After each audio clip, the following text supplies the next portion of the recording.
Muy Buenas, buenas gente. ¿Cómo va ¿Qué todo? tal? ¿Cómo estamos? Bueno, estamos hoy con un invitado súper especial que nos pedís todos los días que hacemos lobby. Normal. Así que, normal. Bienvenido, Juan Ramón, ¿cómo estás? Nada, muchas gracias por la invitación. Espero que bien. Bueno, que siempre es muy difícil encontrar, bueno, que coincidas y que tengas tiempo y todo eso, entonces te agradecemos un montón que estés hoy aquí. Vas a estar solamente un ratillo. Y bueno, pues chicos, ¿queréis preguntarle algo de las últimas cosas que hemos estado hablando? Bueno, yo, para empezar así, que lo que te he dicho antes de empezar el directo, para empezar un poquito así a calentar, luego ya nos metemos en cosas más técnicas. Yo quiero hablar de tu antítesis, del enemigo mediático público 1, o sea, número 1 público, de Juan Ramón Rayo, que es Gonzalo Bernardos. Ah, pensé que ibas a decir el Garzón.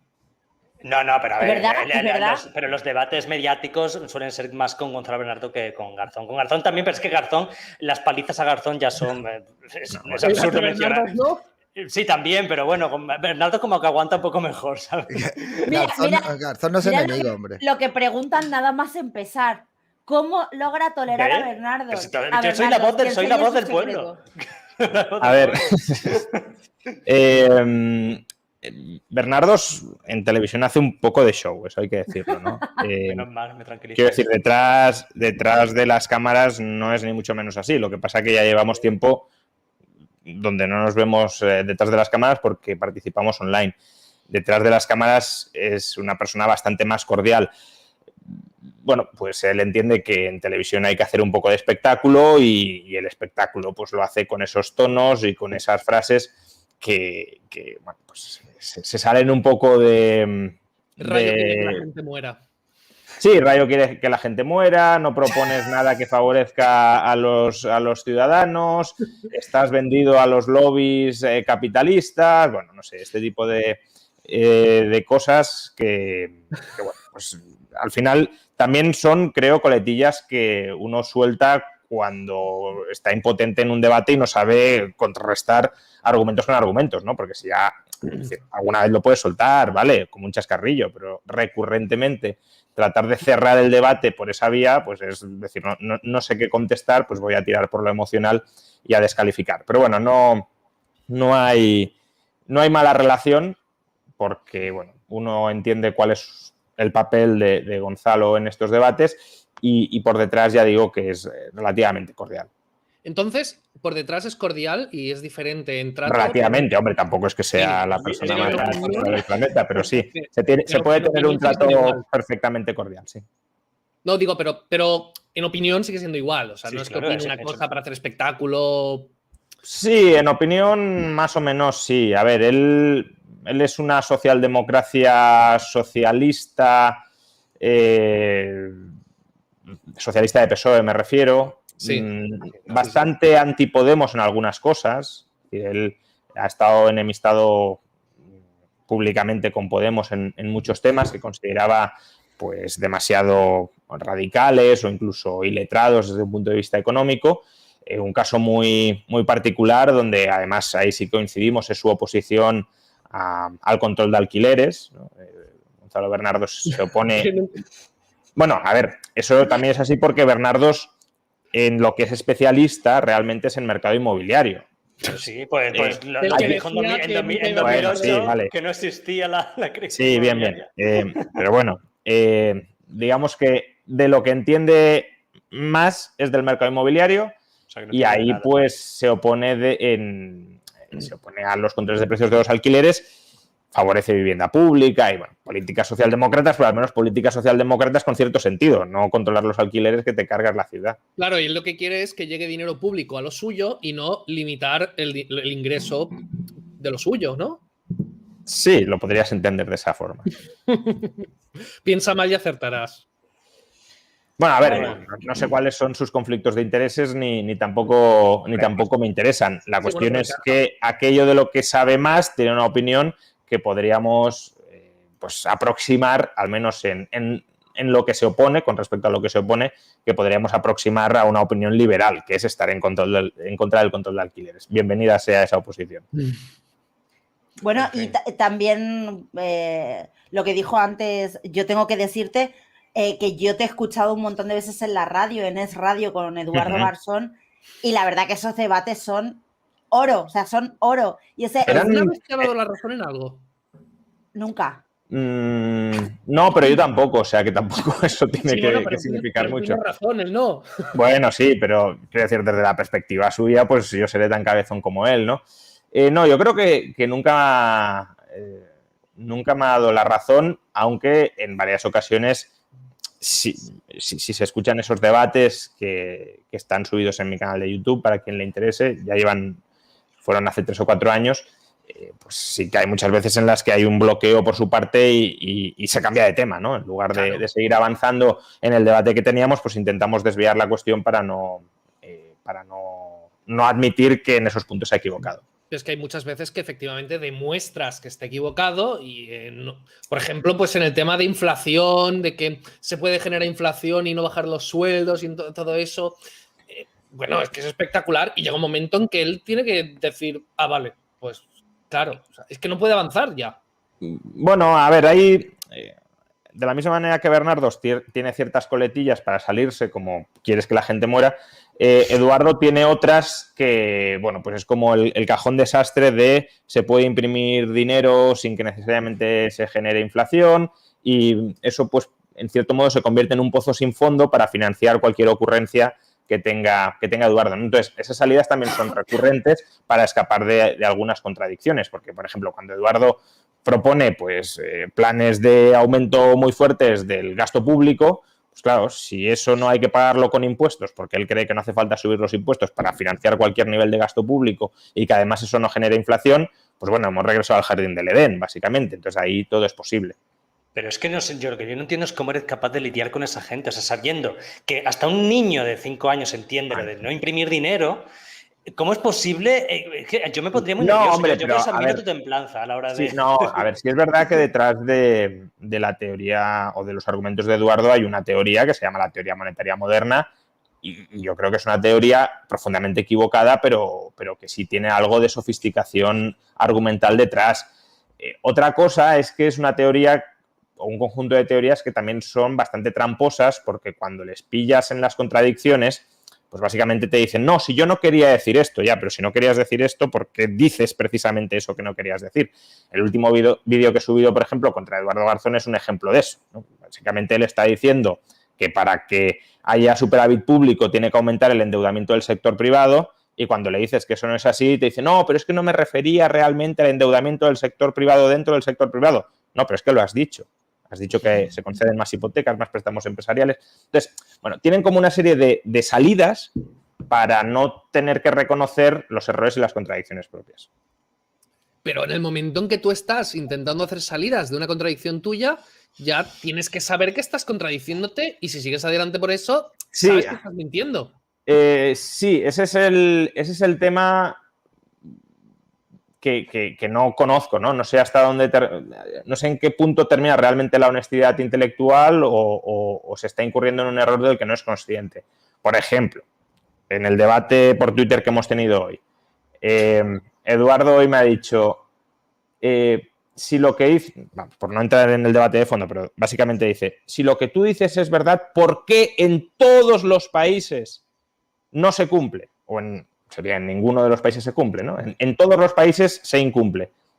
Y resulta que luego te lees su tesis y no es todos. Hay 3 en los que él mismo reconoce que no se cumple. Entonces, debería haber dicho en Twitter por qué prácticamente todos o por qué prácticamente en todos se incumple. Pero él dice, en todos, sabiendo que es mentira, que no son todos, que son prácticamente todos. Pero como prácticamente le resta fuerza a la réplica que está dando, pues claro, si ya dices, si tú tienes razón, ¿por qué en prácticamente todos no se cumple lo que tú dices? Pues ahí ya parece que hay una especie de punto débil en su argumento, ¿no? Entonces, bueno, dice, va, tiro por la calle de en medio y ¿por qué en todos no se cumple?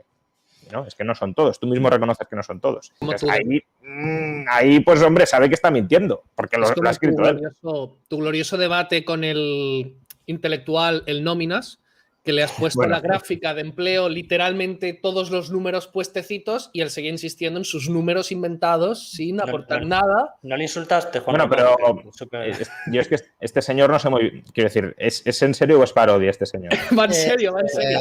Aquí le hemos sufrido. O sea, a ver, aquí le hemos sufrido. Él ya sé que hace una pose de ir en serio, pero ¿realmente va en serio o es parodia? Sí, sí, No, sí, no, sí. va en serio, va en serio. Ah, vale, no sé. Puedo creer. Yo tuve que insultarle muy fuerte porque a ver si se os ofendía y no Sí, se pero ofendía. a lo mejor es un personaje que hace de cara a la galería. A ver, No, no, personaje es. Ahora, que si es auténtico o no, ahí ya tenemos serias dudas. Yo creo que es Sí, así, por eso. realmente. Yo creo que es así. Mira, a ver, es yo- alguien que simplemente se ha creído los titulares del país y tal, y los repite sin profundizar. Mira, yo quería hacerte dos preguntas, Juan Ramón, A porque ver. a mí, más que meternos en economía, me gusta hacer este tipo de preguntas y más a economistas. Lo primero, ¿qué te parece el nombramiento de Manuel Llamas Hombre, como Llamas. consejero Hombre. de la Comunidad de Madrid? Yo con Llamas tengo muy buena relación, con lo cual no puedo ser objetivo a la hora de evaluar a la persona. Yo evaluaré, pues, cuando termine su mandato, si ha cumplido con las expectativas.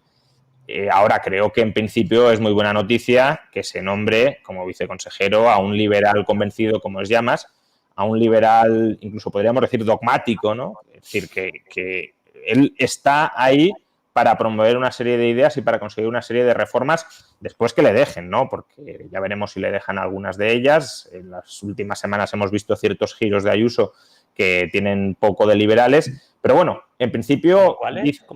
Bueno, pues por ejemplo las ayudas a la natalidad o como por ejemplo la creación de determinados organismos para promover el idioma español y demás. Bueno, pues ese tipo de medidas que no son medidas,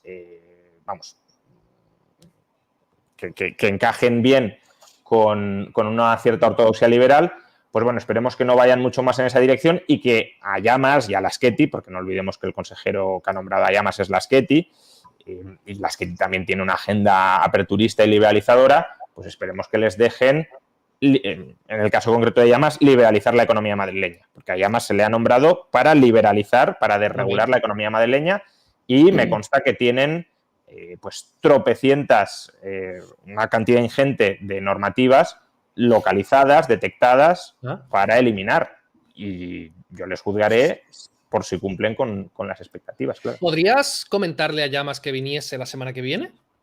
Bueno, se lo puedo decir, claro. No sé si querrá o no, pero... Bueno, pero oye, estaría se lo bien. comento, claro. Y respecto a estos de la Comunidad de Madrid, que me gustaría seguir incidiendo en esto para los que vivimos en Madrid sobre todo, por ejemplo, el impuesto de patrimonio, perdón, el impuesto de sucesiones, ¿vale? Que es algo regional, ¿no? De la comunidad autónoma. ¿Qué competencia tendría, por ejemplo, la Consejería de Economía, de Hacienda, si el Gobierno central quiere meterle mano a su impuesto en Madrid? ¿Qué podría hacer la Comunidad de Madrid para intentar parar eso, contrarrestarlo? Claro. A ver, si se establece un tipo mínimo nacional, ahí tienen poco que hacer en el impuesto. A lo mejor se puede hacer algún tipo de treta, como por ejemplo bonificar durante varios años. O sea, por ejemplo, imagínate que has pagado 50.000 euros en impuestos sobre sucesiones porque el Gobierno central obliga a que haya un tipo mínimo. Bueno, pues se podría tratar de devolver esas cantidades, no sé, a través de IRPF, que no será un caso aplicable a todo el mundo, porque hay gente que a lo mejor hereda y no tiene otras fuentes de renta, con lo cual tampoco presentará declaración de IRPF o no la presentará con cuota positiva, pero para todos aquellos a los que sea así, sea ese caso, pues se les podría devolver, pues eso, permitiéndoles deducir el impuesto que han pagado en sucesiones dentro del IRPF. Eso sería una forma. Luego, otra forma sería, pues, bueno, nos tenemos que comer el impuesto mínimo en sucesiones y a lo mejor en patrimonio, se recaudan 1.000, 1.500 millones de euros y eso lo destinamos a bajar todavía más el IRPF. Bueno, o a introducir otras bonificaciones, otras deducciones, o, como yo ya dije en su momento, o establecemos una especie de principio de cheque escolar, de cheque sanitario, es decir, formas de devolver el dinero que te obligan a recaudar a los ciudadanos. Que es verdad que no se los devuelves al mismo ciudadano al que se lo cobras, pero al menos que no se utilice para hipertrofiar el gasto público. Tú montas aquí en Madrid un cheque sanitario y arden las calles de toda la comunidad de Bueno, Madrid. ya, pero Ayuso dice que no le importa que ardan las calles, ¿no? Pues bueno, que se demuestre la valentía política. Hay que decir, por ejemplo, que a este respecto, Laschetti, que es el actual consejero de Economía y Hacienda, no olvidemos que él previamente había estado en el Ejecutivo Regional de la Comunidad de Madrid y él se fue porque su plan para externalizar la gestión de los hospitales en Madrid no salió adelante en medio de la oposición de las mareas blancas y después de que Ignacio González le retirara, no sé si la confianza o al menos el apoyo a ese plan. Y él dijo, bueno, yo he venido a política a hacer una serie de reformas liberalizadoras. Yo, eso ya se lo he dicho también muchas veces, en concreto esa reforma tengo serias dudas porque, porque aunque es verdad que la gestión pública no es buena, subcontratar la gestión privada tampoco, o sea, puede ser mejor, pero también puede ser peor y hay que ir con cuidado y no pensar que eso es el modelo liberal FETEN ni mucho menos. Pero en todo caso, ahí sí que él, como que dijo, yo creo en esto y si esto no sale, me marcho. Pues bueno, esperemos que la misma valentía la demuestren pues, a la hora de liberalizar, de bajar impuestos y que Ayuso, que ya digo, saca pecho por ser tan valiente y tan combativa, pues no les frene y no les impida hacer ese tipo de reformas. Bueno, chicos. No, yo lo que iba a preguntar es, ¿verdaderamente eso es más liberal? Pero ya he visto que el mismo... O sea, a ver, en principio... En principio que puedas escoger entre diversos oferentes, pues te da un mayor abanico, ¿no? Pero elige el político, entonces... Sí, claro, pero bueno, que al final si al político tú le dices, mira, la sanidad y la educación solo la va a gestionar esta burocracia que te encuentras predefinida y que tiene una serie de intereses creados enormes. Te lo comes, pues, hombre, en general no será muy buena opción. Ahora si dices, mira, tienes 10 opciones más entre las que elegir, escoge aquella que aparentemente te va a proporcionar más calidad y menor coste. Pero pues desde el punto de vista del político no puede elegir la que más sobrecoste tenga para llevarse más no, claro. medida, Es que ese son el tipo de riesgos, las corruptelas que se pueden tejer en ese proceso de selección. Por eso digo que es arriesgado, puede salir bien, pero también puede salir muy mal. Por eso cuidado con ese tipo de reformas. Pero es que Vicky, no se te oye. Tengo una pregunta de algunos de los superchats que han dejado. Tengo de Felipe VI que dice, Juan, ¿cómo te sientes cuando reputados académicos, al menos en formación, te contraargumentan por Twitter con las maravillas de la magufada de la MMT? A ver, realmente no sé qué académicos con formación en España... No, en serio, en España abrazan la MMT. En Estados Unidos sí hay algunos y sí son relativamente buenos. Hay gente incluso muy buena que defiende la MMT, a mi juicio, en última instancia de manera tramposa, pero que sí tiene bastante base defendiéndola. Pero en España yo creo que incluso los economistas académicos que podríamos agrupar en la izquierda, a la MMT no la tienen en demasiada buena consideración. Tampoco a la escuela austríaca, quiero decir, por mostrar todas las cartas, pero que a la MMT, desde luego, tampoco. Sí, de hecho, yo he escuchado muchas veces por parte de economistas de la izquierda que toda la teoría austríaca es pseudociencia también. Sí, eso dicen algunos. A ver, puede ser que haya parte de pseudociencia entre algunos economistas austríacos. Ahora, descalificar pues toda una tradición de pensamiento simplemente por la posición quizá no adecuada en términos de metodología científica que adoptan algunos de sus exponentes, me parece muy osado. Bueno, mira, por ejemplo, Diego Ramón dice, ¿qué opinarías de que las comunidades autónomas controlaran sus ingresos como lo hacen los gastos estilo cupo vasco? A ver, la descentralización fiscal a mí me gusta mucho. Ahora, justamente el cupo vasco, cuidado porque, y por regresar a la negociación política que mencionaba antes Adrià, el cupo vasco es un precio que se pacta entre políticos y que puede esconder transferencias de dinero entre españoles. Es verdad que la idea no está mal, ¿no? Pues el País Vasco recauda todos los impuestos, lo gestiona todo y luego por aquellos servicios que la administración central presta en el País Vasco, pues le paga el precio de esos servicios. Ahora, ¿cuál es el precio? Claro, en un mercado con precios sabemos muy bien cuál es el precio. ¿Cuál es el precio de una escuela privada? Pues lo tenemos perfectamente definido. Ahora, ¿cuál es el precio de una escuela pública, por ejemplo? Pues no lo sabemos. ¿Cuál es el precio de la defensa nacional prorrateada en el País Vasco? Pues también es muy relativo. Entonces, hay una serie de gastos o de la justicia, ¿no? ¿Cuál es el precio de un tribunal, del servicio de justicia que ofrece el Estado en el País Vasco?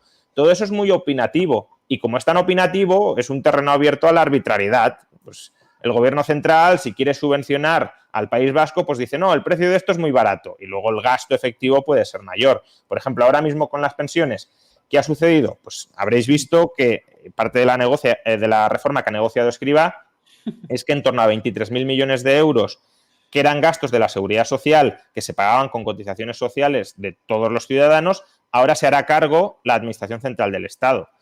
Bueno, en principio parecería que es simplemente mover la bolita de un lado a otro, pues en lugar de pagarlo vía cotizaciones sociales, lo pagaremos vía IRPF o lo pagaremos vía IVA. Vale, pero a lo mejor en el conjunto de España eso es así, pero en el caso concreto del País Vasco y Navarra, no olvidemos que ellos recaudan los impuestos. Por tanto, ellos siguen recaudando el IRPF y el IVA y para que paguen lo que estaban pagando hasta ahora vía cotizaciones sociales, habría que revisar el cupo al alza. Porque claro, si parte de los servicios que antes se pagaban dentro de la Seguridad Social ahora se pagan por la Administración Central y esos servicios se siguen prestando al País Vasco, por ejemplo, la gestión de la Seguridad Social ahora se pagará con impuestos. ¿La Seguridad Social se sigue gestionando en el País Vasco? Sí. Pues si ya no lo pagas por cotizaciones, lo tendrías que pagar por impuestos. Pero si no se revisa al alza el cupo, es una subvención, una nueva subvención al País Vasco del resto de contribuyentes españoles. Por eso, el modelo de descentralización fiscal me gusta mucho, creo que es hacia donde habría que ir, descentralización fiscal incluso al nivel de ciudades, ni siquiera comunidades autónomas, que hay comunidades autónomas que son más grandes que muchos estados europeos, pero tratando de minimizar cupos y negociaciones políticas y politizadas. A mí me gustaría preguntarle, Juan Ramón, ¿qué tal? ¿Cómo estás?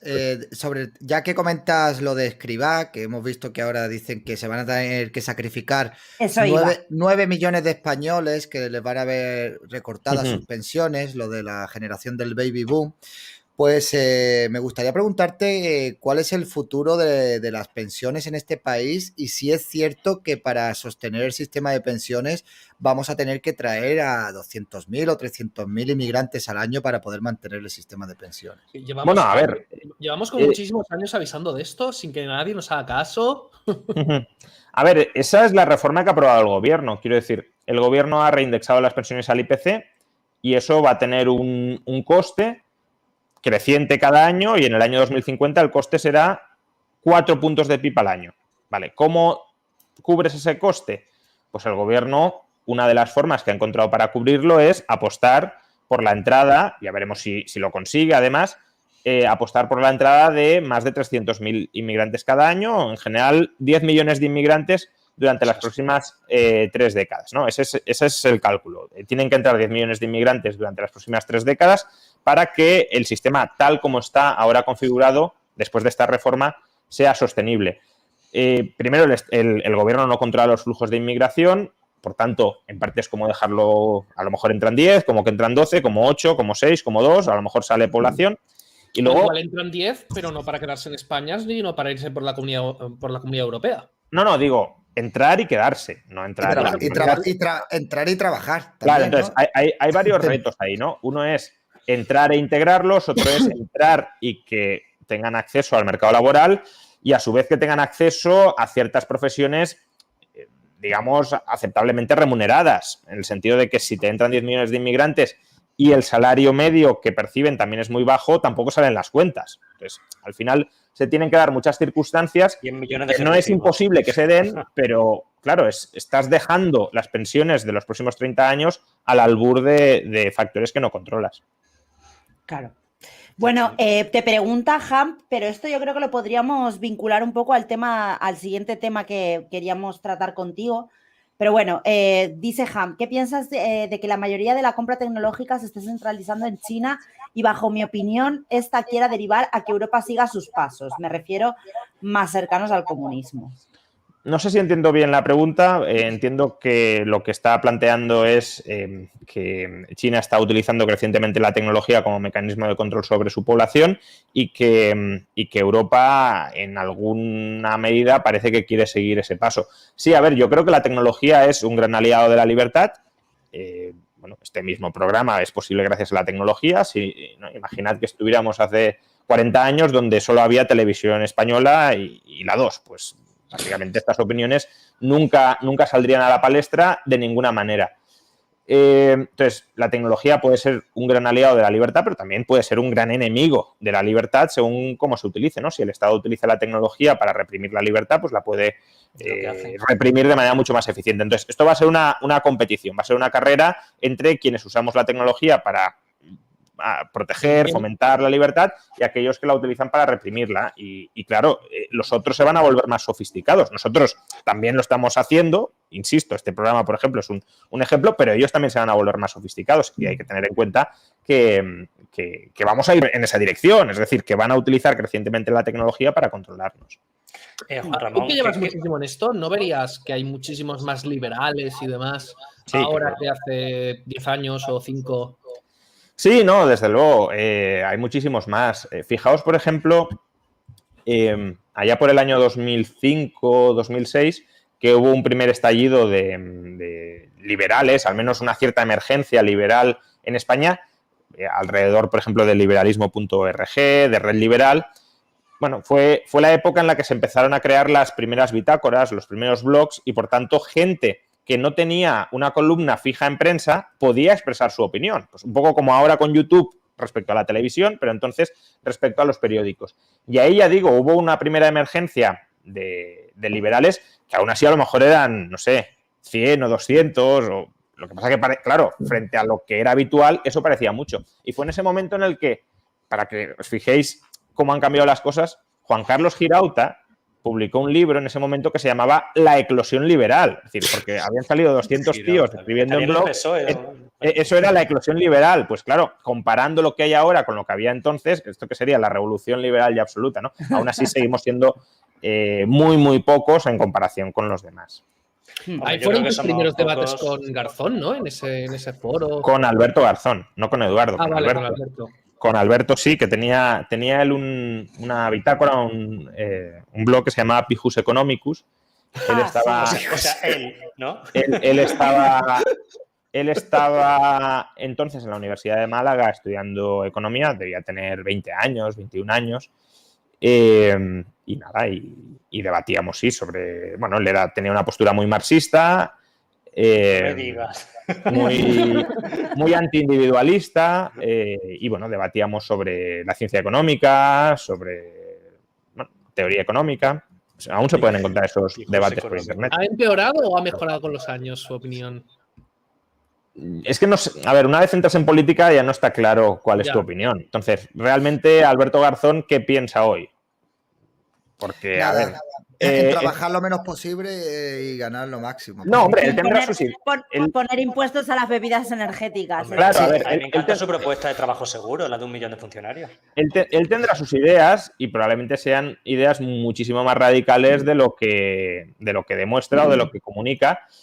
A él yo no creo que le interese demasiado el tema de los impuestos a las bebidas azucaradas y demás. Él querría estar pues nacionalizando eléctricas, nacionalizando bancos, pero claro, sabe que no puede y ahí pues la cuestión es, me adapto a lo que hay y lo que hay es formar parte de un gobierno con restricciones a la hora de desarrollar mi programa revolucionario o no, o me voy pues a la calle a gritar con pancartas y a hacer proselitismo por redes. Y él, pues, él ha optado por el sillón y el maletín. Y no te ves con política, ¿no? Querer hacer la revolución. Yo desde luego no, justamente para no sufrir la misma metamorfosis hipócrita, si lo queréis, que ha sufrido Alberto Garzón. Es que es como muy triste, ¿no? Querer hacer la revolución y terminar subiendo los impuestos a la Coca-Cola. Bueno, pero es que es el ámbito de poder que tiene. Entonces, dentro de ese ámbito de poder que es muy reducido, él dice, a ver qué puedo hacer aquí. Me tengo que dejar notar con una cierta gestión izquierdista, una cierta gestión intervencionista y el margen que tiene, que le han dejado es ese, no tiene otro. No, ya. Claro. Bueno, dice y- Fernando Silva que comentemos que hoy es el cumple de Escotado, así que hombre, felicidades. 80 a años, Escotado. ¿no? Sí, sí. Y Pues luego felicidades. dice Aarón, nos dice lo siguiente, dice, el mal uso de la tierra deviene en la destrucción de la cadena trófica y destruye la industria dependiente del sector primario. ¿Existe solución a esto? Bueno, ese es un tema complicado, no solo para el liberalismo, también para prácticamente cualquier ideología, porque incluso el estatismo, el ámbito de control y de planificación que tiene es un ámbito territorial reducido, es el ámbito de un Estado. Entonces, si estamos hablando de externalidades negativas que pueden llegar a ser globales, en la medida en que no existe un Estado mundial, y creo que hay muchísimas razones por las cuales sería indeseable que existiera un Estado mundial, pues esos mismos problemas se dan con el Estado o con el mercado. Creo que la solución, siendo imperfectas, porque no hay soluciones perfectas a esto, es tratar de internalizar al máximo las externalidades negativas que se generan. La cuestión es determinar cuándo una externalidad es negativa, determinar cuál es el valor del daño que está generando y solucionarlo por ahí. Una alternativa a esto es establecer derechos de propiedad a todo lo que se pueda, pero no siempre se puede establecer derechos de propiedad a todo. Juan Ramón, ¿qué crees que va a pasar en el mundo cuando China sea primera potencia mundial? Que lo va a ser tarde o temprano. Depende de que entendamos por primera potencia mundial. Es decir, si entendemos por primera potencia mundial que tenga más PIB en paridad de poder adquisitivo que Estados Unidos, ya lo es. Si entendemos que sus ciudadanos sean más ricos que los estadounidenses, yo no veo que eso sea un escenario a medio o largo plazo que haya que contemplar. Y primera potencia cultural no lo va a ser. Y, hombre, la potencia cultural también está muy relacionada con la potencia económica y cómo extienda sus redes militares por parte del planeta. Ni siquiera es ahora una potencia tecnológica. Gran parte de la tecnología china es tecnología robada, bueno, para quienes no creemos en la propiedad intelectual, no es robada, es copiada, pero bueno, apropiada por China. Innovación genuina china hay muy poca. Veía el otro día un gráfico sobre número de unicornios, ¿no? de empresas que superan los 1.000 millones de capitalización tecnológicas, de nuevos unicornios en China y en Estados Unidos, y si bien en 2015-2016 prácticamente estaban a la par, ahora mismo prácticamente todos los unicornios están en Estados Unidos y en China hay un par, ¿no? Es decir, es poco relevante. Creo que China como que se ha colocado muchas medallas indebidamente colocadas en cuanto a la gestión de esta pandemia, porque parecía que fue el primer país que consiguió derrotar al virus, el primer país en remontar económicamente, pero bueno, en la medida en que la hipótesis del laboratorio sea cierta y cada vez cobra más fuerza como que puede ser cierta, pues eso lo que pondría de manifiesto es que China ha sido un caos a la hora de incluso de controlar su propio armamento militar bacteriológico o vírico en este caso, ¿no? Y claro, sería una especie de Chernóbil de China. Eso es, te lo iba a decir. Pero Juan Ramón, o sea, o demuestra que es una especie de caos o que puede ser que estuviera todo premeditado para que luego saliera fortalecida en la batalla que tiene a nivel mundial con Estados Unidos por ser quien controla la economía. Yo no soy muy partidario de... Yo tampoco soy partidario de las conspiraciones. Conspiraciones no. Acordad que lo del laboratorio era una conspiración cuando lo dijo Trump. Sí. No soy muy partidario... Bueno, a ver, la teoría del laboratorio no tiene por qué ser conspiración en el sentido de que puede ser perfectamente un error humano y un error político que se les haya escapado. Pero quiero decir que solo dijo Trump lo del error humano y se le tacharon de conspiración. Ah, no, sí, bueno, claro, es que se intentó tapar por todos los medios, ¿no? Pero quiero decir, yo no soy muy partidario de las conspiraciones porque presupone un grado de inteligencia y de capacidad de coordinación entre los políticos muy superior al que realmente es, ¿no? Yo aquí, si hay una explicación alternativa para lo mismo, que es mucho más simple, tiendo a favorecerla, ¿no? Y si aquí hemos tenido un error humano y ciertos jerarcas del partido regionales han intentado encubrir ese error humano, porque si tú metes la pata hasta el fondo en China, te estancas o te degradan y por tanto no puedes ascender, en un primer momento intentaron solucionar por su cuenta, se nos ha escapado un virus, vamos a evitar que se enteren los de arriba, vamos a intentar controlarlo, no lo consigues controlar, pasan los meses, cuando se enteran los de arriba, entran en cólera y establecen una cuarentena fortísima sobre ese territorio y bueno, pues un poco lo mismo que ha pasado en el resto del mundo, ¿no? Que se va extendiendo por allí, en parte por la caótica gestión de la respuesta, ¿no? Entonces, creo que si esa hipótesis termina siendo cierta, va a poner de manifiesto muchas de las debilidades del sistema chino. ¿Qué debilidades?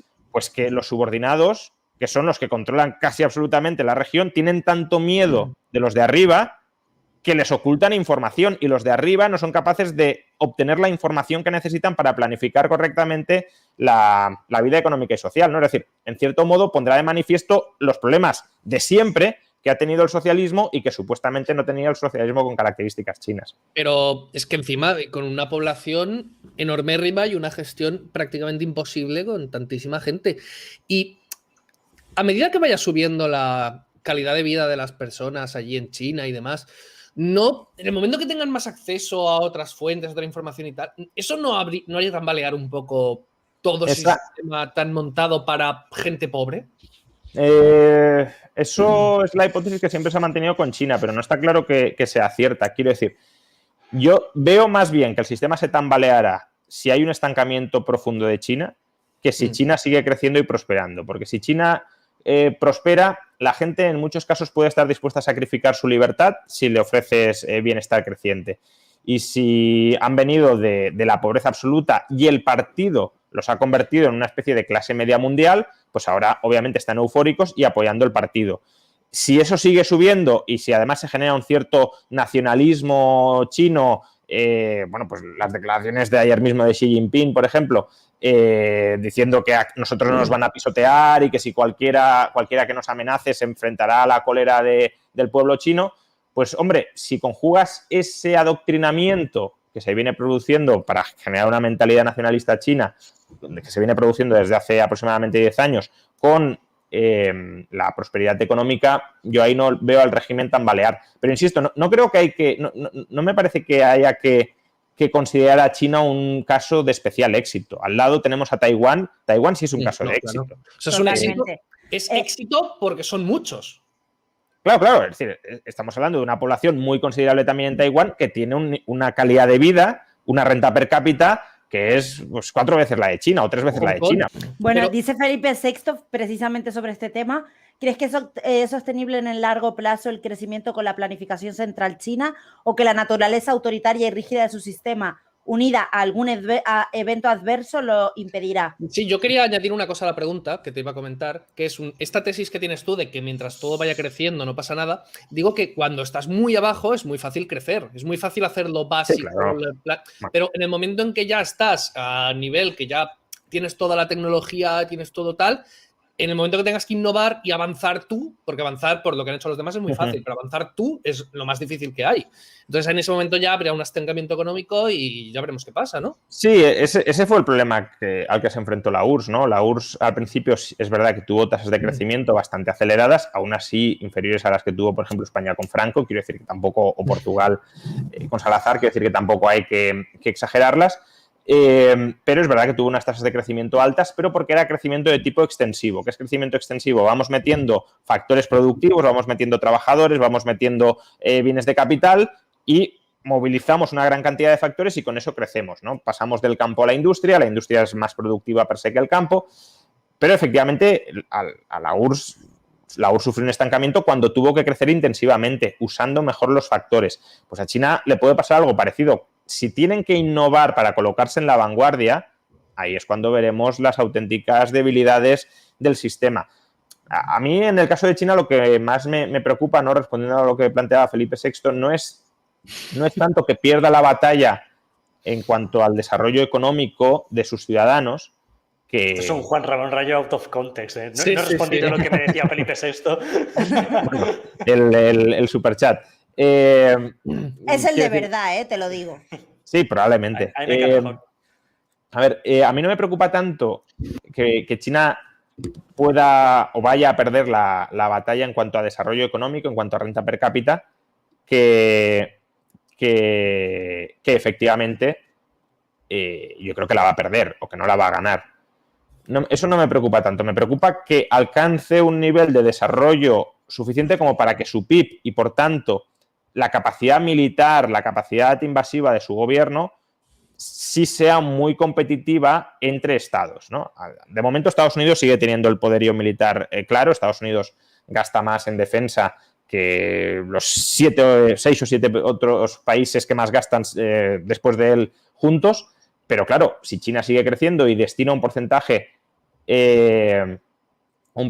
creciente de su PIB a industria militar, pues claro, ahí sí que puede ser un problema gordo. Bueno, Claro, mira, porque también es más fácil, cuanto más rica sea la población, destinar más dinero al Estado. O sea, tienes una población muy grande que en términos absolutos sea igual, ¿no? Pero en PIB, tasas iguales de PIB, si tu población es menos numerosa pero muy rica, puedes extraer muchísimo más, porque a una población pobre le quitas un 10% y ya le quitas casi... Eso aparte, ¿no? Pero ya no solo eso, sino que si el PIB chino sigue creciendo y seguirá creciendo, el PIB, no el PIB el PIB per cápita también, pero el PIB per cápita no se pondrá a niveles occidentales, pero si el PIB sigue creciendo, claro, aunque destines el 5% del PIB a defensa, pues si el PIB crece cada vez tienes más gasto absoluto, y eso sí puede ser un problema según cuál sea la actitud militarista que tenga China, ¿no? Y por desgracia parece que la vanguardia actual del Partido Comunista pues no son lo más pacifista. Bueno, a ver, posible. Afortunadamente China no es autárquica. China comercia muchísimo con él. Eso los vuelve interdependientes y, por tanto, los vuelve en parte más dóciles porque saben que dependen de suministros occidentales. Pero también es verdad que yo creo que uno de los grandes problemas que tuvo la guerra comercial que inició Trump es que persuadieron a parte de la élite china de que tenían que intentar virar hacia la autosuficiencia. Básicamente, lo que se visibilizó durante 2019 fue: si nuestros suministros básicos pueden depender de que un señor llegue a la presidencia de Estados Unidos y diga os los corto, nosotros tenemos un problema. Por tanto, aunque vaya a ser más costoso para nosotros un cierto repliegue comercial, vamos a buscar esa autosuficiencia por si en el futuro vuelve a suceder esto. Ahí puede estar el gran peligro. Sí, claro, ese es uno de los peligros, que se vaya aislando China en su zona de influencia, que siga creciendo, que siga fomentando el nacionalismo excluyente y enemistoso con el resto del mundo. Y claro, si tienes estamos hablando de más de 1.000 millones de personas, aunque esté a una renta per cápita media, pues si la siguen aumentando, el PIB se va a disparar, y si ahí controlas el 5 o 6% del presupuesto, lo destinas a la defensa, y estás más o menos aislado o tienes cierta autonomía frente al resto o fuera de tu área de influencia, pues claro, ahí hay un problema. Es que las guerras mundiales empiezan así. Bueno, pueden empezar por muchas causas, ¿no? Pero efectivamente... La Guerra Mundial fue esto. Los conflictos territoriales, y en China pues tenemos varios potenciales, especialmente Taiwán, ¿no? Pero bueno, los conflictos territoriales de soberanía política y los conflictos comerciales pues pueden ser una buena mecha para el estallido de una guerra, claro. Juan Ramón, sin medias tintas y a pelo, ¿Trump o Biden? A ver, a mí me hubiese gustado o no me hubiese disgustado mucho Biden con Congreso republicano. Básicamente porque ahí no hubiese podido hacer nada. Biden con Congreso demócrata me parece un tipo muy peligroso, sobre todo si termina tomando el control del Supremo, que eso es lo que todavía no está claro. Sí, claro, si toma el control... ¿Perdona? Trump, ¿no? A ver, lo que pasa es que Trump tenía ideas muy buenas, tenía ideas muy malas, y luego lo que siempre dije es que Trump se cargó procedimientos informales para el control del poder político, y eso me parece peligroso. O sea, hay ciertos ritos que no están sacralizados en la ley, que por tanto no puedes decir me he saltado la ley, pero que si los rompes, pues el poder se descontrola más. Bueno, pero al final no se ve que haya sido tal poder absoluto el que ha alcanzado. Al final... No, desde luego no lo alcanzó, pero... No sienta precedente, eso es lo malo. Exacto, va sentando precedentes. los Y que ahora podéis tener se lo habrá dejado a huevo a Biden para que lo utilice. Los que podéis tener una opinión más o menos favorable a Trump, imaginad Yo. que determinadas prácticas, sí, por eso, determinadas prácticas que desarrolló Trump las desarrolla en el futuro un político populista de izquierdas. Claro. Es como este problema de quitar las autonomías de Vox. Llega Vox al gobierno, quita las autonomías y lo hace todo muy bien. Pero es que luego llega Podemos y tiene el poder centralizado. Exacto. Sí, bueno, es lo que digo siempre, que si ahora mismo no hubiese autonomías en España, pues en la Comunidad de Madrid, pues a lo mejor habría un problema, ¿no? Es verdad que ahí se responde, bueno, si no hubiera autonomías en España, no gobernaría el PSOE, porque el PSOE depende del apoyo de los nacionalistas y los nacionalistas han podido generar su caldo de votantes porque han tenido autogobierno. Bueno, creo que ahí hay muchas hipótesis añadidas que no se tienen por qué verificar, pero en todo caso, lo que creo que sí que tenemos que tener claro es que, aunque no existiera este Pedro Sánchez, sí que podría existir un Podemos centralista que llegara al poder, y si llega al poder sin el contrapeso de, en el caso de Madrid, de manera paradigmática, de una autonomía, que no tiene por qué ser autonomía, podría ser provincia, podría ser municipio, podría ser comarca, me da igual, que pueda pararle los pies al intervencionismo de la Moncloa, pues la verdad que podría dar bastante miedo. Bueno, tenemos el tema de Netflix, que además lo están preguntando en el chat un montón, sobre el tema este de, bueno, lo tengo por aquí, Netflix, Amazon o HBO tendrán que pagar una tasa RTVE, el 1,5% de sus ingresos servirá para financiar la televisión pública. ¿Qué opinas de esto, Juan Ramón? No. ¿Y cómo se va a hacer? Le parece muy bien. Me parece fenomenal. Me parece una gran idea, ¿no? Me parece porque estupendo. Televisión por lo Española menos es coherente. Bueno, no sé si coherencia, pues. Coherente en el sentido de que las televisiones lo tienen que pagar. Esto es Sí, una en ese televisión, sentido, sí, pues bueno, o sea, desde su punto de vista. Las nuevas plataformas de entretenimiento y de televisión, pues que lo paguen. Sí, efectivamente, pero también creo que cada vez va poniendo más de manifiesto lo absurdo del sistema, ¿no? Porque, a ver, si Televisión Española tiene mucha audiencia, no digo que quede justificado, pero al menos dirías, bueno, se está obligando a los españoles a pagar algo que están disfrutando. Pues es como decir, estás pagando la carretera y la usas todos los días. Pues bueno, mejor que la pagáramos vía peaje y que no nos cobraran impuestos para financiarla, porque así si no la quiero pagar, si no la quiero usar, no la pago. Pero bueno, en parte la usas, pues la pagas vía impuestos. Ahora, si cada vez la audiencia de Televisión Española va cayendo, y en cambio la audiencia de otras plataformas como Netflix va subiendo, y que ahora nos digan, no, mira, que aunque tú quieras ver Netflix y no quieras ver Televisión Española, te vamos a obligar a pagar Televisión Española cuando te suscribas a Netflix.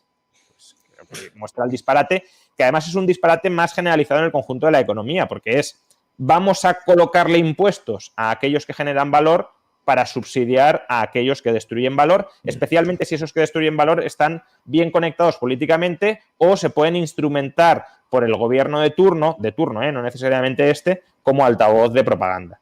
Ojo, no nos pongan un 5% a nosotros para llevárselo a Televisión Española. Hostia. Bueno, en la ley está incluido que YouTube también tiene que pagar, el 1,5%. Sí. El 1,5% de los ingresos está a YouTube. No se lo digas. Y en ese momento iremos con antorchas a la calle O'Donnell. La OCDE ha aprobado ahora, ¿no? Para ponerle un impuesto a estas empresas del 15% en toda Europa. No sé si eso se llevará a cabo o no se llevará a cabo. No, el mínimo. El mínimo. Sí, un tipo mínimo. Eso afecta a Irlanda un poco más. En el caso de Irlanda no va a cambiar mucho porque está en el 12,5 hasta el 15, y luego, como en casi todo, el diablo está en los detalles, ¿no? Porque un 15% ¿sobre qué? Claro, si es sobre la base imponible tal como la define cada país, pues eso es muy fácil de burlar. Básicamente Irlanda mete una deducción gigantesca o un gasto deducible gigantesco y vale, sí, estoy pagando el 15% de una base imponible que me la han reducido así. Claro, pero Juan Ramón, ¿hay algún país en Europa que tenga un impuesto de sociedad de menos del 15%? Sí, ya aparte de Irlanda, claro. digo. Sí, bueno, hay varios. Hungría creo que lo tiene al 10, si mal no recuerdo, y también Bulgaria, me parece, tendría que mirarlo, pero sí que hay algunos que tienen un impuesto más bajo. Ahora, también es cierto que lo único que cuenta en sociedades, ya lo hemos dicho, no es el tipo, Es decir, a lo mejor Hungría lo tiene en el 10, pero puede ser un impuesto menos competitivo que el de Estonia, que lo tiene en el 20%. Es decir, que ahí, por eso digo que el diablo está en los detalles. Porque tú puedes colocar un tipo al 15%, pero luego si bonificas mucho... Es una locura, es una, vamos, o sea, no importa solo el numerito. No, claro, el numerito muchas veces es lo de, bueno, hombre, lo de menos no, porque si te meten un 100 con una base imponible más o menos bien definida, pues te sablean, ¿no? Pero que hay que mirar muchas otras cosas y al final lo que cuenta es el tipo efectivo. Claro. Por ejemplo, en Estado, tú tienes un artículo de desmitificando el IRPF del 97% de Estados Unidos. Sí. Y bueno, en ese artículo expones pues un montón de cosas, están las variaciones históricas del IRPF efectivo y que está curioso, ¿no? Porque esgrimen mucho la izquierda diciendo, bueno, es que Estados Unidos tenía un IRPF a los ricos del 97% y no se quejaban. Sí. Bueno, claro, porque... no, básicamente pues tributaban vía sociedades y ya está, ¿no? Yo me creo una sociedad personal y meto toda la renta por ahí y tributo por ahí. Y luego tenías muchas más bonificaciones de las que tienes ahora, con lo cual el tipo efectivo bajaba. A ver, al final no digo que no hubiese nadie que no tributara a tipos marginales del 97, a lo mejor alguno que no optimizaba bien su fiscalidad, pero en general no se pagaba esas cantidades ni muchísimo menos. Alguien muy izquierdista que lo hacía por la causa. También puede ser que haya gente que si no la obligan a pagar no dona su propiedad a... Eso es lo que proponía Echenique, ¿no? Lo del 99%. Echenique lo propuso una vez, es verdad eso. Cuando Podemos aún estaba en su estado embrionario, allá por 2015 en las europeas, que Podemos defendía una renta básica universal y estas cosas, le preguntaron en Twitter cómo lo pretendía financiar y dijo, pues le metemos un 97% a los ricos. Luego ese tuit lo borró antes de la purga masiva de tweets que la primera purga, que ha hecho varias. Mira, J. Robert Torf nos preguntaba antes sobre tu debate con Gisbert y por qué el liberalismo es tan solo una ideología y lo que propone él es mucho más sofisticado. Lo que propone Gisbert más sofisticado. Sí. O sea, es irónica la pregunta. Según cómo definamos ideología, yo estoy de acuerdo con que el liberalismo es una ideología. Si es un conjunto de ideas, un paradigma a través del que analizar y juzgar la realidad, pues sí, estoy de acuerdo en que es una ideología. Ahora, si entendemos ideología como ser hincha de un determinado partido o de un determinado colectivo social, pues no, ahí no estaría de acuerdo. Pero si es como conjunto de ideas, como paradigma o cosmovisión incluso, pues sí. Ahora, también creo que lo de Gisbert es ideología. Esto creo que no lo hemos llegado a debatir como tal, pero obviamente él está planteando la hipótesis de la supremacía democrática. Las formas de Estado son ideología también. La anarquía es una ideología, el totalitarismo es una ideología. Sí, hombre, él lo que dice es que es prácticamente una técnica democrática, ¿no? Pero ahí lo que está presuponiendo es que la democracia es legítima para gobernarlo todo. Por tanto, eso está claro que es una ideología. Cómo institucionalizar es una ideología, claro. Juan Ramón, ¿tú votas habitualmente? No, yo no voto. ¿Nunca? No. ¿Ni en el 4M en Madrid tampoco? No voté. Pero practicas la abstención activa porque no te convence nadie. O sea, yo no dejo de votar por las mismas razones que Gisbert, ¿no? Mucha gente dice, pero si al final seguís la misma estrategia política, ¿por qué no coincidís? Porque no lo hacemos ni mucho menos por los mismos motivos.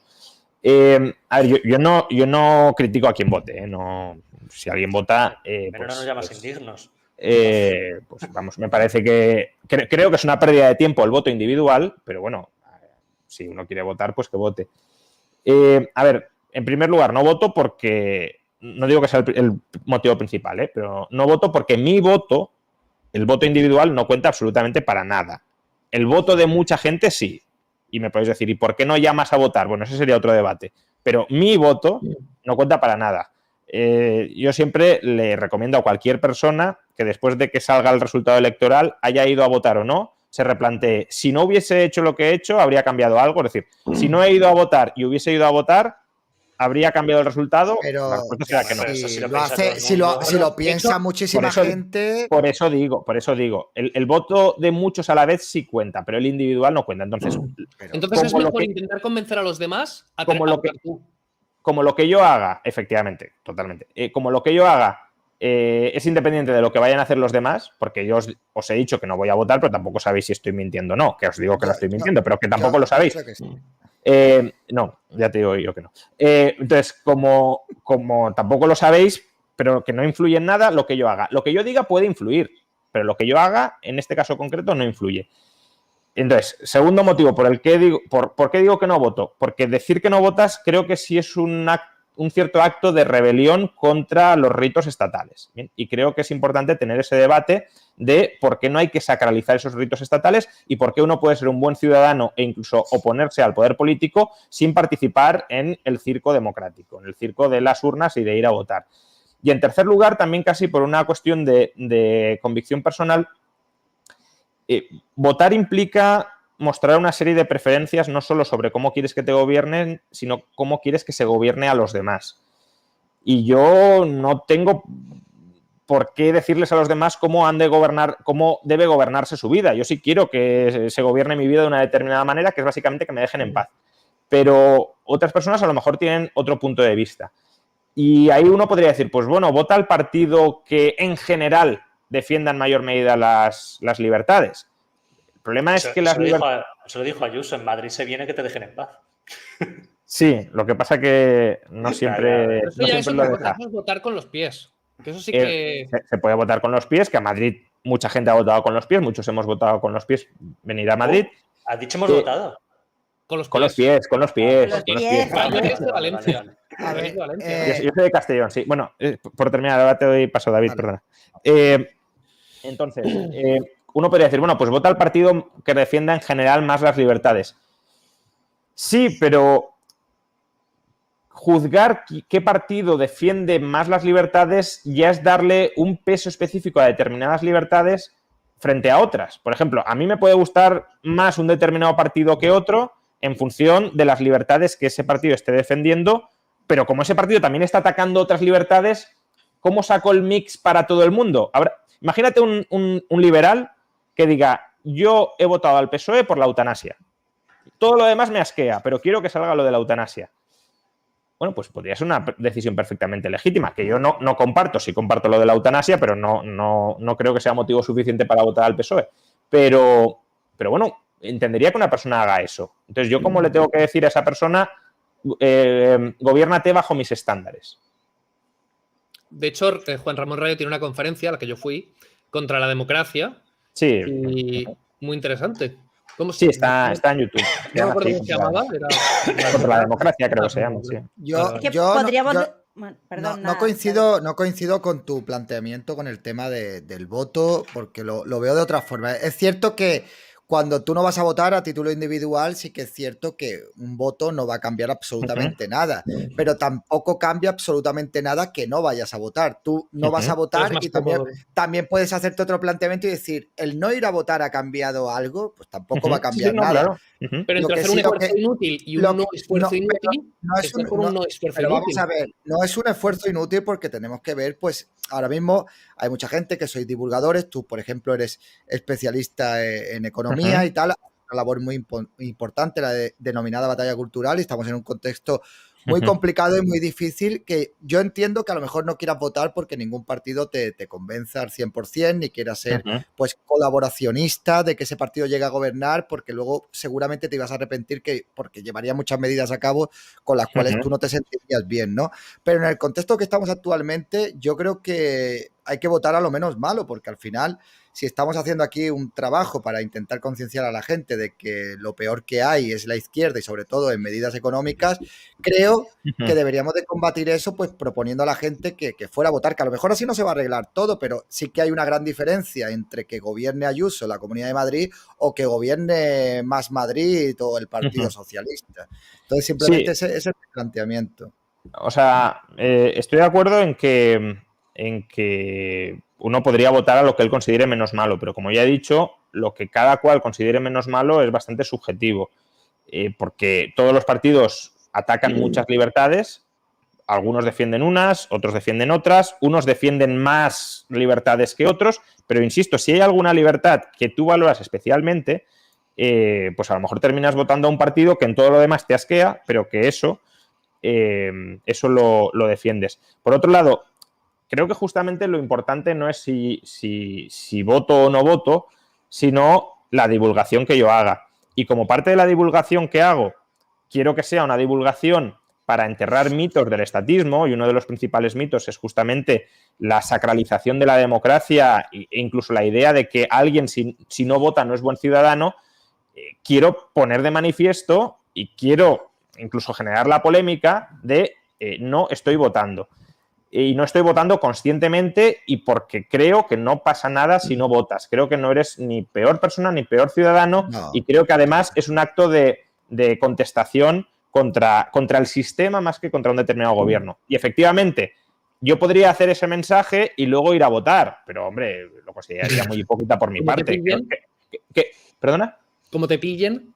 No, ya no solo como me pillen. Cuando pillan a un vegano comiendo una hamburguesa. Incluso, eso por supuesto, ¿no? Pero incluso aunque no me pillaran, que yo esté diciendo a la audiencia y yo no voy a votar por esto, y luego ir a votar, me parecería un ejercicio de... No, a ver, yo comprendo, te comprendo perfectamente el planteamiento, pero al final es como, pues, no sé, tal como está la cosa ahora, al final es colaborar un poco también en que nos gobierne la izquierda de cierta manera, ¿no? Porque si toda la gente que te escucha, la mayoría de personas se consideran liberales, o la mayoría de personas que te siguen seguramente que no son de izquierdas, y eso me lo podrás afirmar tú, si al final promovemos ese mensaje de que votar no sirve absolutamente para nada y tal, estamos pues no movilizando a las personas que sí que podrían cambiar, pues...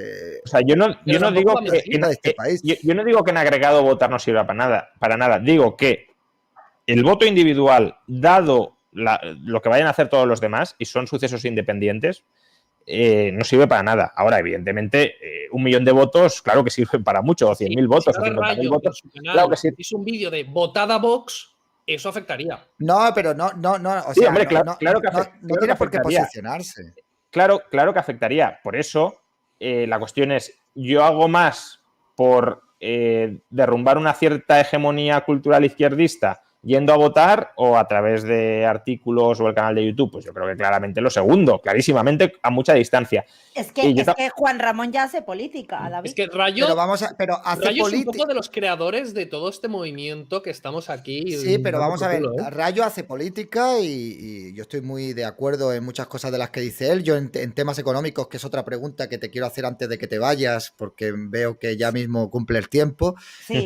Para cerrar el tema este. Pero mi planteamiento es ese, que sí que es verdad, que da la batalla cultural y tal, pero que si luego promovemos ese mensaje del no votar y tal, al final la gente no se moviliza. Yo tampoco estoy promoviendo que la gente no vote, la gente que haga lo que le dé la gana. Ahora, que tampoco creo que nadie tenga que tener un cargo de conciencia en absoluto por no votar y que también se planteen cuál es la legitimidad que genera todo este rito, que es un rito cuasi religioso de ir a votar. Y ese es el debate que yo quiero plantear. Es verdad que uno puede decir, bueno, es un debate que a corto plazo puede tener costes, pero creo que a largo plazo es un debate que abrirlo es muy beneficioso. Pero entonces, ¿cómo cambiamos las cosas?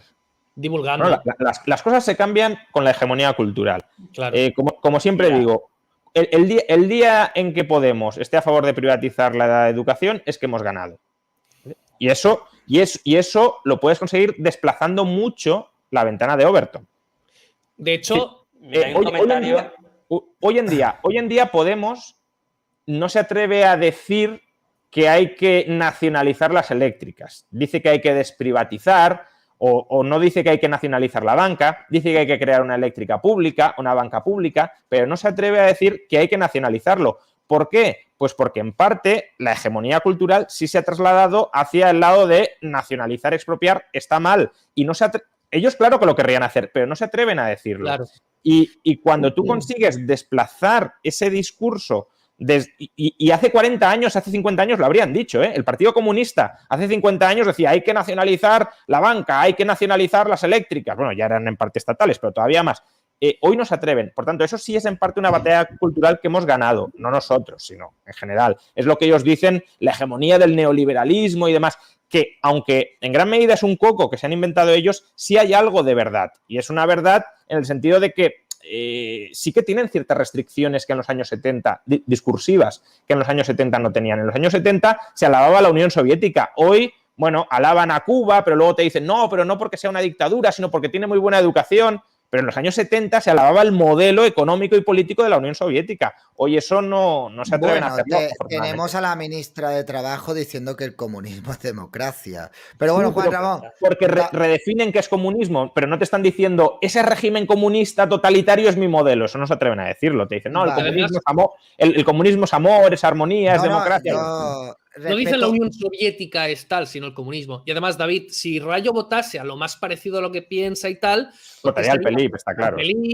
Bueno, no, pero da igual, pero bueno, pues que vote, pero o sea, da igual, que vote al PELIP, pero al final yo creo que las cosas se cambian pues votando, y sin votar sí que se puede cambiar la mentalidad de la gente, pero lamentablemente estamos en una inferioridad muy notable, ¿no? Porque tenemos poco a poco. Tenemos a todo el sistema público de educación adoctrinando a chavales y adoctrinando a niños. Yo no sé, Rayo, ¿que te queda mucho para irte o...? Bueno, puedo estar unos minutillos más si queréis. Yo te quería preguntar para nosotros, para mí, que yo en lo de tema económico soy un completo negado y tal, yo por eso no intervengo mucho cuando habla de economía, cosas con las que sí estoy muy de acuerdo, o sea... Y esto le pasa también a muchos chavales hablando del tema de la educación pública, que salen con unos pensamientos muy marxistas, muy comunistas y tal, muy colectivistas. ¿Qué consejo le darías a la gente, hablando de la batalla cultural también, para que empezaran a instruirse en las bases de la economía liberal, pero desde algo facilito, que esté ya masticado? ¿Por dónde les dirías que tienen que comenzar? Por nuestros canales. Hombre, sí. Madre, yo creo que ya, coño. A ver, yo lo que les diría es que intenten comprender lo básico pues a través de aquellos canales no me refiero necesariamente a canales de YouTube, sino a través de canales, libros, YouTube, lo que sea, que expliquen de manera fácil la economía, pero que nunca pierdan de vista que la economía es una ciencia muy complicada y que, por tanto, que no hay que simplificar y que no hay que quedarse con ideas de brocha gorda que como primera aproximación pueden estar bien, porque al final pues necesitas unas nociones elementales para moverte por el mundo. Si uno va por el mundo y dice, no, todo es matizable, pues al final no puedes decir nada. Pero una vez tengas esas ideas generales de brocha gorda que se pueden adquirir, pues mi canal u otros canales similares, que no se queden ahí y que vayan profundizando y que una vez tengas las bases, pues sigas aprendiendo y que no aprendas solo desde una perspectiva liberal, sino que también intentes contrastarlo con otras ideas. Yo he aprendido mucha economía no leyendo a liberales, sino leyendo a Keynes, leyendo a Marx, leyendo a Minsky, leyendo a economistas que son antiliberales, que se equivocan en muchísimas cosas desde mi punto de vista, pero que a veces también ponen de manifiesto algunas cuestiones que ellos consideran problemáticas del capitalismo y que cuando dices, bueno, si esta gente lo consideraba problemático, a lo mejor hay algo. Y al reflexionar sobre eso, pues vas llegando a nuevas respuestas que pueden ser muy interesantes y pertinentes. Bien, muchas gracias. Yo quiero hacerte dos preguntas rápidas, ya lo último que digo. ¿Indulto sí o no? Isaac es así, ¿vale? Esas son sus cosas. A ver, es que esto es un melón. Es que me encanta cuando no podéis responder sí o no. No, con sí o no voy a responder. A ver, a mí la figura del indulto no me gusta nada. La figura del indulto como figura política, porque creo que es una intromisión del Poder Ejecutivo en el Poder Judicial y además si lo que se indulta son políticos, pues ya entramos en la típica corruptela de te indulto a cambio de que me des tu apoyo político para perpetuarme en el poder. Dicho eso, yo... Lo sabéis perfectamente, soy muy partidario del derecho de secesión y creo que el derecho de secesión es un derecho que no está reconocido bueno, por supuesto en nuestro régimen, en nuestras instituciones, tampoco prácticamente en ningún otro país, pero creo que sí que habría que reconocerlo. El derecho de secesión individual articulado más o menos grupalmente. Entonces, creo que eso es un problema, si lo queremos llamar político, llamémoslo político. Es decir, creo que hay un bloqueo de procedimientos para que un grupo humano se pueda separar del Estado actualmente existente aquí o en cualquier otra parte, que por tanto está coartando libertades que yo considero libertades fundamentales, como es el derecho de desasociación política. Entonces, yo sí creo que hay que habilitar una vía de secesión en España, sí creo que estas personas se saltaron la ley y que no deberían habérsela saltado porque los procedimientos de reforma son muy importantes en el Estado de Derecho, pero también creo que hay un bloqueo por la otra parte que, bueno, básicamente es como la mayoría de España no quiere el derecho de secesión, pues no se habilita, lo cual también te permitiría pues cargarte cualquier otra libertad fundamental. Si la mayoría no quiere algo, pues no se habilita. Y creo que esa no es la respuesta que hay que dar en absoluto. Y por tanto creo que sí que hay una queja legítima. No tendría que ser tanto, ¿tiene derecho un grupo de personas a independizarse? Sino, si un grupo de personas tiene derecho a llevarse consigo a personas que no quieren independizarse. No, claro, pero entonces habilitas el derecho de secesión condicionándolo a que tengan que permitir el derecho de intrasecesión. Pero eso implicaría votar, ¿no? Ah, no, sí, claro, sí. A ver, que yo no he dicho que esté en contra del voto en todas sus dimensiones. Yo he dicho que yo no voto, pero que si otros quieren votar, y además si es para votar expresando unas preferencias que se tienen que expresar por esa vía, pues... ¿En un referéndum, una cosa de sí o no, votarías? En general, los referéndums me parecen referéndums muy tramposos o abusables, ¿no? Ahora que se está hablando, por ejemplo, del referéndum referéndums consultivos, que no sabemos si se plantearán en España, parece que el PSOE quiere plantear un referéndum sobre el estado de las autonomías para avanzar hacia una España federal. Pues ahí, por ejemplo, habría una trampa, porque, vale, tú plantearás referéndum, ¿vamos a España federal, sí o no? ¿Y por qué no planteas, nos cargamos las autonomías, con lo que no estoy de acuerdo, ¿no? Pero ¿por qué no lo planteas en ese mismo referéndum? Porque si es Estado federal sí o no, es o vamos o avanzamos más en la descentralización o nos quedamos como estamos. Pues que a lo mejor el que vota que no es que vote que no a avanzar en la descentralización, es que quiere avanzar en la centralización. Entonces, los referéndums son muy tramposos y son muy pues malinterpretables y manipulables por el poder político. Ahora, si estuviéramos hablando de un referéndum a pequeña escala, tipo Suiza, sobre problemas de provisión de algunos servicios o bienes colectivos, etcétera, pues tipo una comunidad de vecinos, pues ahí sí. Ahí sí, probablemente sí. Un referéndum en toda España, claro, literal, de vamos a hacer este cambio constitucional para permitir que las comunidades autónomas puedan secesionarse, ¿sí o no? Es que el sujeto de derecho no es la comunidad autónoma ni debe serlo, ¿eh? Sí, bueno, pero... No. Algo muy literal, algo muy claro, muy bien puesto. Ya, no, pero digo que ese es un planteamiento trampa, creo. Darle el derecho de secesión a una comunidad autónoma, el derecho de secesión es de la persona. Y justamente por eso, si lo ejerce una comunidad autónoma, se le tiene que obligar a la comunidad autónoma a que permita, pues, por ejemplo, la secesión de Tabárnia, por poner algo, de Cataluña, ¿no? Porque si no, efectivamente, es escapar de una cárcel para montar otra. Y eso tampoco es. Yo quiero independizarme de Hacienda, dice Programatrix. Es que al final el derecho de secesión es un derecho de secesión de la jurisdicción estatal, claro, y por tanto también de la extorsión de Hacienda. Eso es. Bueno, pues Juan Ramón, yo no quiero robarte más tiempo porque ya llevas 1 hora casi. Sí. Y muchísimas gracias por haber venido hoy al lobby. Si tienes que hacer algún anuncio, algún spam, lo que sea, para que te siga la gente en redes. Bueno, tiene canal de YouTube. Sí, claro.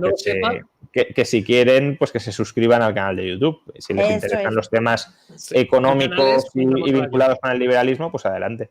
El canal es Juan Ramón Rayo, su nombre. Juan Ramón Rayo, vale. El canal es youtube.com/Juan Rayo, ¿eh? O sea, aunque el canal es Juan Ramón Rayo, la dirección es Juan Rayo, por si acaso. Con ganas de hacer una última pregunta, pero... Vale, sí, va. Venga. Sí, es verdad que habías dicho 2 y... Por eso, muy cortita. Primera medida... O sea, llega Juan Ramón Rayo al gobierno de España, ministro. No llegaría. Lo primero que harías. Abolir el gobierno. A ver, hombre, cada día a lo mejor se me ocurriría una, pero yo creo que una muy, muy importante sería privatizar la educación, privatizar y liberalizar la educación. Bien, me gustas. Estoy con eso. Pues lo peor que podría tener un Estado es la educación. Bueno, es que para eso lo tienen, ¿no? Sí. Podo nos ha hecho, como cada lobby, nos ha hecho una tira cómica de Juan Ramón Rayo, ¿vale? Entonces siempre nos las hace con el invitado que traemos. Entonces, bueno, pues aquí tenemos la tuya de hoy. Nada, pues hombre, muchas gracias porque está bien. Rayo quiere que la gente muera. Rayo quiere que la gente muera. Bueno, pues fenomenal. Pues nada, estás etiquetado. ¿Lo llegó a decir esto tal cual? Sí, claro, yo me acuerdo perfectamente. Bueno, no, lo de que la gente muera, no lo sé. Algo parecido, desde luego. O sea, tú sí dices lo que acabas de decir, lo primero que harías sería que la gente privatizar muera, la sanidad. que no te importa que la gente muera o algo parecido, yo creo que sí. Sí, algo de eso. Rollo, pero ¿tú quieres que la gente muera? Salgamos de Hombre, dudas. por supuesto. ¿Cómo te cabe dudar eso? Bueno, El out of context aquí. Aquí sí. Nuestro monarca te dice vídeo actual sobre las virtudes de la sanidad y la educación privadas con ejemplos, por favor, Juan. Te están pidiendo un vídeo. Vale, bueno, a ver si Bueno, lo puedo hacer. De todas formas, en mi libro Una revolución liberal para España, que supongo que ya lo conocerá, Sí. porque dice actual, con lo cual supongo que quiere algo más actualizado, pero bueno, en ese libro ya ofrezco varios ejemplos y varios motivos para entender para entender las virtudes de esto, ¿no? Alguien decía por ahí, probablemente lo más cercano que dijo Gonzalo, porque lo de que la gente muera no creo que lo dijera, pero que odia a los pobres, sí. Eso, yo recuerdo, eso sí que lo recuerdo, lo de Una pregunta, radio y a los pobres. ¿Qué sistema sanitario prefieres? ¿Estados Unidos o España? Pues yo creo que España. No por la sanidad pública, sino por la privada de España. No, es verdad. No. Es que la sanidad privada de España es No, es que el problema de Estados Unidos es que la sanidad privada está muy contaminada por el intervencionismo estatal. En España también. ¿Es más liberal la sanidad privada aquí?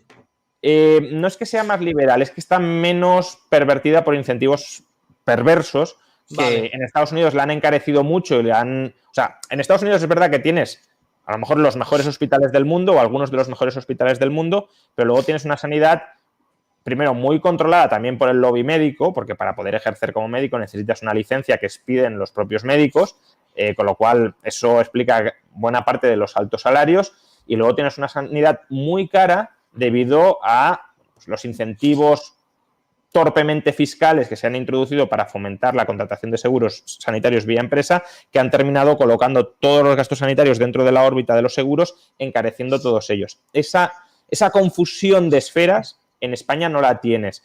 Y en cierto modo es como decir, bueno, pues en España sí nos roban para pagar la sanidad pública, pero al menos si queremos podemos ir a una sanidad privada que no está tan contaminada o tan pervertida por el poder político. Que aquí sale más barato pagar la sanidad pública más el seguro que allí pagar el... Hombre, eso por supuesto. En Estados Unidos pagarías muchísimo más de dinero público para sanidad. Sí, ya lo hemos dicho muchas veces, el gasto sanitario público en Estados Unidos como porcentaje del PIB, porque claro, si es en volumen absoluto es evidente, como porcentaje del PIB es más alto que en España, bastante más alto. En Estados Unidos supera el 8%, en España estamos en el 6%.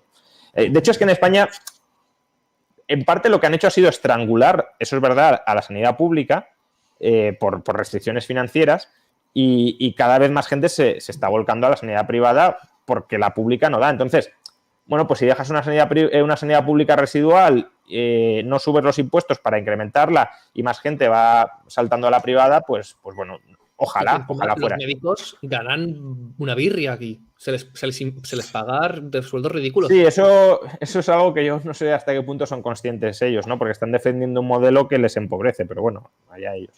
Exacto. Bueno, Eva Tenente, te lo dije, dice falta like, gente, y nada, te despedimos ya que no te quiero robar más tiempo, Juan Muy Ramón. bien, pues nada, muchísimas gracias por la invitación. Muchas gracias. Nada, un beso y un abrazo y muchas gracias. Hasta luego. Mucha suerte, hasta luego. Chao, hasta luego. Adiós. Adiós.